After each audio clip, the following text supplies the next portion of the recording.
Hello friends, स्वागत है आप सभी का आपके अपने YouTube channel Rajasthan education hub में। और ये वीडियो स्पेशल रहेगा read first grade second grade के लिए।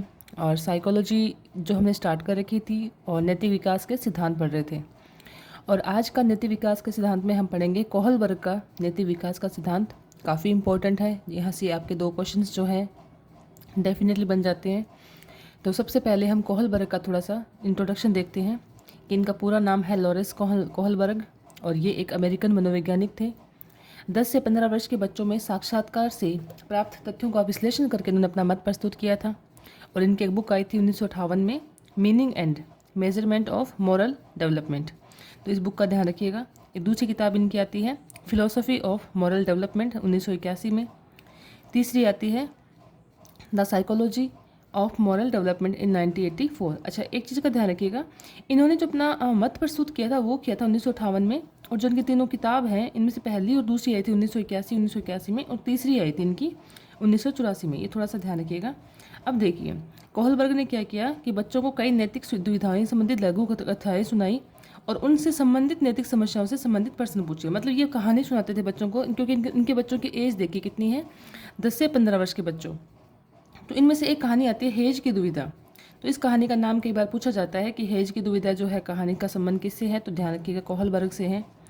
तो कोहलबर्ग ने क्या के अनुसार व्यक्ति में नैतिक विकास जो होता है इनकी 3 मुख्य अवस्थाओं से होकर गुजरता है। मतलब इन्होंने नैतिक विकास की जो अवस्था होती है इनको मुख्यतः 3 भागों में बांटा। पहली है प्राक रूढ़िगत या नैतिक तर्कणा स्तर, जिसको हम पूर्व परंपरागत भी कहते हैं, इंग्लिश में हम प्री कॉन्वेंशनल कहते हैं। दूसरी है रूढ़िगत परंपरागत या नैतिक तर्कणा का स्तर, जिसको हम कॉन्वेंशनल कहते हैं। और तीसरी आती है उत्तर रूढ़िगत नैतिक तर्कणा के स्तर या पश्च परंपरागत, जिसको हम कहते हैं पोस्ट कॉन्वेंशनल। देखिए ये वाले नाम है ना, ये फिर भी थोड़े से डिफिकल्ट लग सकते हैं आपको, पेपर में किसी भी तरह से पूछ सकते हैं, लेकिन हमने ये याद रखना है कि प्री कॉन्वेंशनल, कॉन्वेंशनल और पोस्ट कॉन्वेंशनल, इनको ही ध्यान रखिएगा, क्योंकि इसमें आप कंफ्यूज हो जाओगे। मैंने भी यही ध्यान रखें कि प्री कॉन्वेंशनल, कॉन्वेंशनल और पोस्ट कॉन्वेंशनल।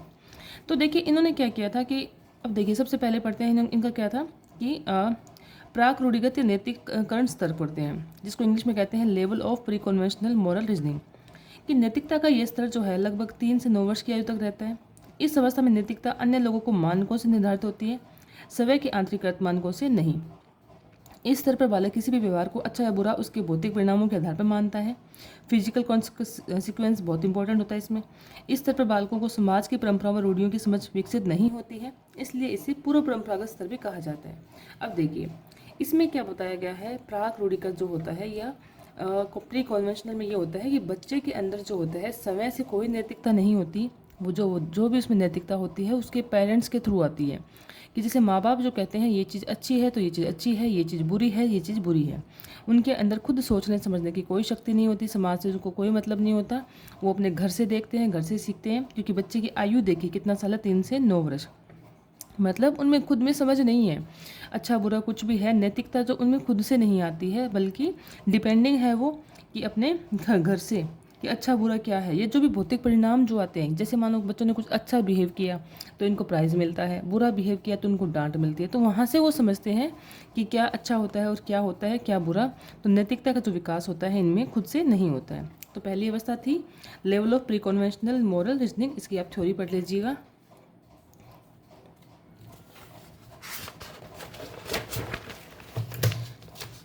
इसको भी इन्होंने क्या किया, 2 भागों में डिवाइड कर दिया। वे 3 से 9 साल तक का था, तो 3 से 9 को इन्होंने 2 भाग में डिवाइड कर दिया। तो पहला इन्होंने कर दिया 3-4 वर्ष से लेकर 5-6 वर्ष तक। दूसरा कर दिया 5-6 वर्ष से 8-9 वर्ष के। अब देखिए 3-4 से 5-6 साल का जो बच्चा है उसको दिमाग में रखिए। इस साल के बच्चे के लिए उन्होंने जो शब्द यूज़ किए वो थे दंड एवं आज्ञाकारिता उन्मुखता, पुनिशमेंट एंड ओबीडियंस ओरिएंटेशंस। ठीक है, इस अवस्था में क्या होता है कि बालक अपनों से बड़ों के प्रति सम्मान दिखलाता है और उनकी आज्ञाओं का पालन करता है ताकि उन्हें किसी प्रकार का दंड ना मिले। छोटा बच्चा है, उनको पता है कि हम थोड़ा सा भी मिसबिहेव करेंगे तो हमें जो है दंड मिलेगा। इसलिए क्या होता है वो इसलिए अपना नैतिकता दिखाते हैं। दूसरी अवस्था आती है साधनात्मक सापेक्षवादी उन्मुखता, सहायक उद्देश्यी। इसमें एज होती है 5 से 6 वर्ष से लेके 8 से 9 वर्ष तक। इस अवस्था में क्या होता है कि बालकों को क्या होता है कि पुरस्कार पाने की इच्छा जो होती है इनमें प्रबल हो जाती है। अदला बदली का जो भाव होता है वो मजबूत हो जाता है। बादलों में क्या होता है, बालकों में कि पारस्परिक तथा सहभागिता नजर आती है, परंतु वह समय की इच्छाओं की पूर्ति से संबंधित नहीं होती। यानी कि क्या होता है कि बच्चों को ये होता है कि हम अच्छा बिहेव करेंगे तो हमको क्या मिलेगा, पुरस्कार मिलेगा। पुरस्कार पाने के लिए वो नैतिकता दिखाते हैं। यहाँ पे क्या था, दंड से बचने के लिए, पहली अवस्था में बच्चे दंड से बचने के लिए नैतिकता दिखा रहे थे। यहाँ पे बच्चे क्या होते हैं, पुरस्कार पाने के लिए, अच्छा बनने के लिए जो होता है। बच्चे क्या होते हैं इस अवस्था में, चीज़ों की अदला बदली बहुत करते हैं कि ये तुम रख लो, ये मैं रख लेता हूँ, चेंज करना चीज़ें जो होती है, पेंसिल रबड़ जो भी होता है वो बच्चे चेंज करना इंटरेस्ट रखते हैं इनमें, है ना। और हर चीज़ में आज्ञा की सहभागिता दिखाते हैं, वो खुद को दिखाने लगते हैं कि हाँ हम ये काम करते हैं, मतलब दिखने लगते हैं घर में। लेकिन परंतु वह समय की इच्छाओं की पूर्ति से संबंधित होती है। लेकिन वो सहभागिता जो होती है वो भी उनकी डायरेक्ट नहीं होती, वो मतलब अपनी इच्छाओं की पूर्ति करने के लिए कि हम घर में अच्छी नैतिकता दिखाएंगे तो बदले में हमको कोई प्राइज़ मिलेगा, हमें कुछ अच्छा बोलेंगे, तो उसके लिए ही बच्चों में जो है नैतिकता आती है पहली अवस्था में। इसी तरह से मतलब ये नहीं, एक मैंने लाइन लिखी थी यहाँ पे कि आप मेरे लिए करेंगे तो मैं भी आपके लिए करूँगा, ये वाला भाव आता है बच्चे में। अब देखिए सेकंड देखिए, परंपरागत रूढ़िगत नैतिक तर्कना का स्तर। इसमें बच्चे की एज होती है 8 से 9 साल से 12 से 13 साल की अवस्था। इसको भी बाद में आगे 2 भागों में डिवाइड करेंगे। तो पहले एक बार देखते हैं कि नैतिकता के स्तर में बालक समाज तथा समाज के नियमों, परंपराओं आदि को समझने लगता है तथा इन मानकों को अपने में आंतरिकृत कर लेता है तथा इन्हीं मानकों के अनुसार सही गलत का निर्णय करता है। इस तरह की 2 अवस्थाएं निम्नलिखित है। तो देखिए सबसे पहले इसमें क्या है कि बालकों में समाज के नियम, कि समाज के नियम क्या होते हैं, समाज के अकॉर्डिंग क्या अच्छा है क्या बुरा है, इन चीज़ों को धीरे धीरे समझने लगता है और उन्हें लगने लगता है, वास्तव में थोड़ा फील होने लगता है कि वास्तव में ये चीज़ जो है सामाजिक दृष्टि से सही है तो हमें ये करनी चाहिए, ये चीज़ समाज की दृष्टि से गलत है तो हमें ये नहीं करनी चाहिए। तो अब देखिए इसकी भी 2 अवस्थाएं बताई उन्होंने। तो पहली अवस्था कौन सी है, पर्सन कैसे आता है ये सोचो आप।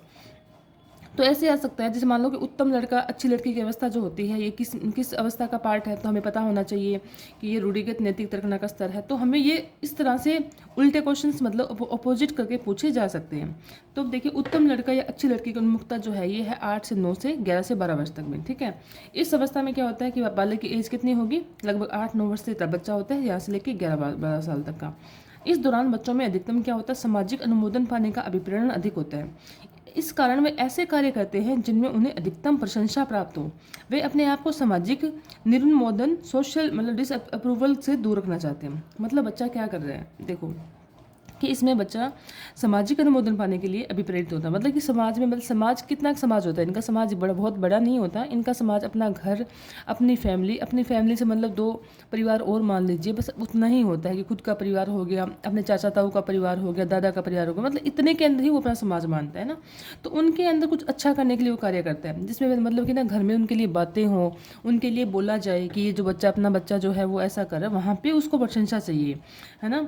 और वो मतलब सोशल जो डिसअप्रूवल जो चीज़ें जैसी होती हैं उनसे तो अपने आप को दूर रखना चाहते हैं, लेकिन घर में समाज के अंदर जो है अपने आप को बहुत ही अच्छे से दिखना चाहते हैं और उसी के अकॉर्डिंग वो कार्य करते हैं। और इसकी एक दूसरी अवस्था आती है सामाजिक क्रम सपोषित उन्मुखता। देखो इनके नाम बहुत अलग अलग आएंगे, आपको इनके नामों को रट लेना है। सामाजिक व्यवस्था को बनाए रखने की उन्मुखता, मेंटेनेंस ऑफ सोशल ऑर्डर। इसमें अब बच्चे की एज देखो कितनी है, 12 से 13 वर्ष की आयु हो चुकी है बच्चे की। अब बच्चे समझने लगते हैं कि समाज के प्रत्येक व्यक्ति को इन नैतिक नियमों के अनुसार व्यवहार करना जरूरी है तथा किसी भी परिस्थिति में कोई भी सदस्य इन नियमों को नहीं तोड़ सकता, क्योंकि यह सभी लोगों के लिए एक समान होता है। यही एक ऐसा माध्यम है जिसके सहारे समाज के सदस्यों में सहयोगी संबंध बना रहता है। अब देखो बच्चा जो है 12-13 साल का हो चुका है, अब उसको धीरे धीरे समाज के बारे में पता चलने लगता है, कुछ रूल्स जानने लगता है कि भाई ये चीज़ ऐसी है जो हम नहीं तोड़ सकते हैं, और समाज में हर घर में ये जो सिस्टम है ऐसा ही होता है। जैसे बच्चे बाहर खेल रहे हैं तो हम बच्चों को बोलते हैं कि बेटा शाम होने के बाद में जल्दी जल्दी घर आ जाना, तब उनको पता है कि सिर्फ मैं ही घर नहीं आ रहा, मेरे साथ जो मेरे बाकी दोस्त हैं उनको भी टाइम से घर जाना है, ये नियम है, जाना ही है, हम नहीं तोड़ सकते हैं। और इस तरह की चीज़ें वो समझ जाता है ना। तो यही एक ऐसा माध्यम है जिसके सहारे समाज के सदस्यों से सहयोगी संबंध बना रहता है, ठीक है। वो अपनी मतलब कंपेयरिंग जो है आसपास के घरों में भी थोड़ी थोड़ी करने लगता है। तो ये थी दूसरी अवस्था है। अब देखो हमने तीसरा पार्ट पढ़ा था इसकी, प्री कन्वेंशनल पढ़ लिया था, फिर कन्वेंशनल पढ़ लिया था, तो आती है पोस्ट कन्वेंशनल। इसको इंग्लिश में कहते हैं उत्तर रूढ़िगत नैतिकता का स्तर, ये लास्ट अवस्था है। तो ये नैतिकता का सबसे उच्चतम स्तर है, मतलब बच्चे में यहाँ पे जो नैतिकता है वो हाई लेवल की होती है। इस अवस्था में बच्चों में नैतिक आचरण पूर्णतः आंतरिक नियंत्रित से होता है, यानी कि अब बच्चे में जो भी नैतिक गुण होंगे ना वो किसी के सिखाने से नहीं होगा, किसी लालच से नहीं होगा, बल्कि अंदर से वो चीज़ें वो समझने लगते हैं। व्यक्ति अब समाज की परंपराओं रूढ़ियों से हटकर किसी भी विषय के बारे में तटस्थ व्यक्तिगत रूप मानवता के आधार पर निर्णय लेता है। यानी कि वो जरूरी नहीं है कि समाज की बातों पर ही माना रहेगा, नहीं, वो खुद के निर्णय भी ले सकता है। वह अब ये समझने लगता है कि सामाजिक परंपराओं तथा नियमों में भी कमियां हो सकती है। अब वो ये समझने लगा है कि जरूरी नहीं है कि जो समाज कह रहे हैं या मेरे घर वाले कह रहे हैं हर बात सही है। वो समझता है कि इनकी बातों में भी कमी हो सकती है। ठीक है, तो इस तरह की भी 2 अवस्थाएं हैं। तो पहली अवस्था कौन सी है? सामाजिक अनुबंध की उन्मुखता। ये नाम अच्छे से रट लेना, बार बार मैं नामों पर कह रही हूँ क्योंकि क्वेश्चन सीधा सीधा उठता है। तो सामाजिक अनुबंध की उन्मुखता है, इसका संबंध कौन सी अवस्था से है? तो इसका अवस्था से कौन सी है? तो ये हो जाएगी हमारी पोस्ट कॉन्वेंशनल। इस अवस्था में बच्चा जो होता है, देखो इस अवस्था में व्यक्ति उन नियमों का आदर तथा पालन करते हैं जो प्रजातांत्रिक रूप से उन्हें सही प्रतीत होते हैं। यानी कि यहाँ पे बच्चे उन्हीं की ही बात मानेंगे जो उन्हें सही लगे। वे यहीं लोगों के कल्याण तथा बहुसंख्यक इच्छाओं को तर्कसंगत महत्व देते हैं। वो यहाँ पे कहने लगते हैं कि लोगों के लिए क्या अच्छा हो सकता है, लोगों के कल्याण के लिए क्या अच्छा हो सकता है। वो यहाँ पे अपनी जो है थॉट जो है, अपने आइडियाज़ जो है लोगों को बता सकते हैं। अब ये लास्ट अवस्था आती है सार्वत्रिक नीतिपरक सिद्धांत उन्मुखता। ये सबसे इंपॉर्टेंट है, ये होती है सबसे उच्चतम नैतिक अवस्था। इस अवस्था में व्यक्ति सार्वभौमिक नियमों के आधार पर अपने आंतरिक मानक बना लेता है, उन्हीं के अनुसार व्यवहार करता है। अब भाई बच्चा विरोध भी कर सकता है इस अवस्था में, जरूरी नहीं है कि वो हर बात के लिए, देखो इसमें तो वैसे सोचने लगा था सामाजिक अनुबंध की उन्मुखता में, तो वो सिर्फ सोचने लगा था कि नहीं ये चीज़ें ऐसी हो सकती है। लेकिन यहाँ पे बच्चा जो चीज़ उसको नहीं है वो वहाँ पे डायरेक्ट मना कर सकता है। उसकी नैतिकता का जो लेवल है बहुत ही हाई हो चुका है, उसको अच्छा बुरा सही गलत जो है वो खुद समझने लगा है। तो इस अवस्था में क्या होता है, तो वो अपने खुद के इंटरनल जो स्टैंडर्ड्स बना लेता है और उन्हीं के अनुसार ही वो क्या करता है कि व्यवहार करने लगता है। और लास्ट में देखिए, इस अवस्था में समाज सुधारक पुरानी रूढ़ियों का पालन न करने वाले व्यक्तियों को शामिल किया जाता है। मतलब बच्चा अपने घर में कह सकता है कि भाई अपने घर में जो ये रिवाज चल रही है सही नहीं है, इसको छोड़ो। मतलब वो अपनी एडवाइस दे सकते हैं। बहुत से लोग ऐसे होते हैं जो नैतिक निर्णय के उच्चतम स्तर तक कभी नहीं पहुँच पाते। मतलब कुछ ऐसे भी, देखो मान लो कि ये जो उच्चतम जो अवस्था है, जरूरी नहीं है कि यहाँ पे सभी पहुँच पाएँ। बहुत सारे ऐसे लोग होते हैं जिनका स्टैंडर्ड इतना अच्छा नहीं होता है कि वो नैतिकता अपने अंदर इतनी विकास नहीं कर सकते, विकसित नहीं कर पाते हैं कि वो कुछ मॉरल जो वैल्यूज जो हमारे घरों की होती है, ये समाज में जो होती है उनका विरोध कर सके। ठीक है, तो ये सबसे जो है उच्चतम नैतिक अवस्था है। तो आज की क्लास में हमने पढ़ा, देखिए ये जो है कैरोल गिलिगन का नैतिक विकास का सिद्धांत की हम नेक्स्ट क्लास में पढ़ेंगे। और आज की जो इस क्लास में हमने अध्ययन किया वो हमने अध्ययन किया था कोहलबर्ग का नैतिक विकास का सिद्धांत। तो आपको ये वीडियो कैसी लगी तो प्लीज़ मुझे कमेंट करके ज़रूर बताइएगा और वीडियो को लाइक शेयर सब्सक्राइब जरूर कीजिएगा। मिलते हैं नेक्स्ट वीडियो में। Thank you. जय हिंद, जय भारत।